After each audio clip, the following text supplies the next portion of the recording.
Bonjour, je suis Fabien de la SARL Gris, j'espère que vous allez bien. Donc aujourd'hui, je vais vous faire une petite vidéo pour vous présenter tous les modèles de machines à glace à l'italienne que nous avons. Donc il y a le papa, la maman,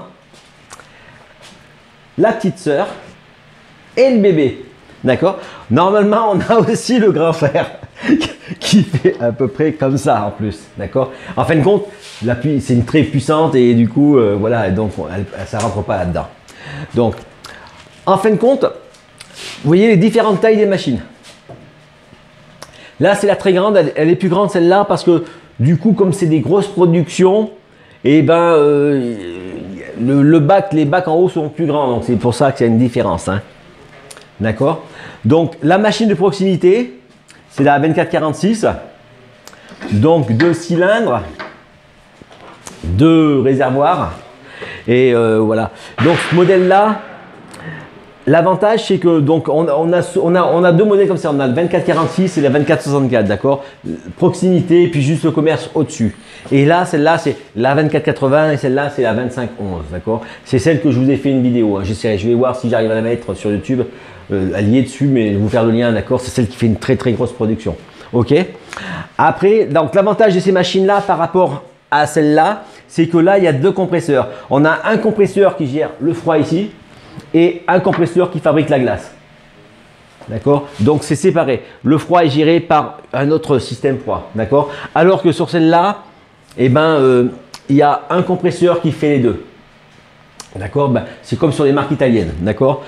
Mais moi, ce que je trouve dommage, c'est que du coup, ben, en fin de compte, là, le souci, c'est que quand vous mettez du froid là-haut, ben, pour faire la réfrigération des bacs, ben, du coup, vous perdez un petit peu de puissance dedans. D'accord? Mais bon, après, si on arrive à compenser, si en prenant un modèle plus puissant, bah, du coup, ça ne s'en même pas. D'accord? Ok. Donc là, c'est des machines 3 becs, toujours 2 parfums plus un mélange. Donc ici, c'est celui-là. Ici, c'est celui-là. Et celui du milieu, ben, ça mélange les deux ici. D'accord? Donc toujours, vous voyez les petites lumières. Maintenant, vous avez l'habitude. Hein, ça. Quand celui-là est allumé, on est dans la machine où on met du produit tout de suite. Et quand il est vert, c'est bon. Ok? Ça vous prévient comme ça. Donc là, cette machine-là, c'est plus la machine pour démarrer ou bien pour les petits emplacements, pour ceux qui veulent faire un seul parfum, surtout les gens qui vont faire soit dans les petits restaurants où ils veulent faire des sundaes, etc. Ou les glacés à yaourt avec les petits toppings. Et c'est pour les petites productions. Hein. Bon, on a différents modèles et différentes puissances. Hein. De toute façon, vous téléchargez mon catalogue. Hein. Il est sur gris.fr. Vous allez télécharger mon catalogue. Vous mettez votre mail, ça vous envoie le catalogue directement. Comme ça, vous aurez une nouveauté. Mais voilà. Donc, de base, on a ce modèle-là. C'est cette taille. On ne peut pas faire plus petit. Hein, parce que dedans, il y a quand même pas mal de composants. Hein. Et voilà. Quoi qu'il arrive, elles sont toutes tropicalisées. D'accord? Et tous les modèles que vous voyez là, on peut les faire aussi à l'eau, hein, d'accord? Là, elles sont refroidies à air, mais on peut les faire condensation à eau ou bien un mix, hein, d'accord? Alors, la condensation à eau, c'est plus pour les très gros débits, pour les endroits où la machine elle est renfermée. Quand elle est renfermée même dans un labo, par exemple, où il fait 40-50 degrés, ben, vaut mieux mettre à eau, d'accord? Et par rapport à la consommation d'eau, si vous la réglez bien, c'est 0,6 litres à la minute, d'accord? Mais là, justement, on est en train d'en faire une pour le jardin d'acclimatation, une super puissante et à eau. Et du coup, je vous ferai une vidéo pour faire voir la consommation d'eau, hein, parce qu'il y en a qui disent que ça consomme des milliers et des cents, mais vous allez voir que c'est pas... Si c'est bien fait, du moins. Voilà.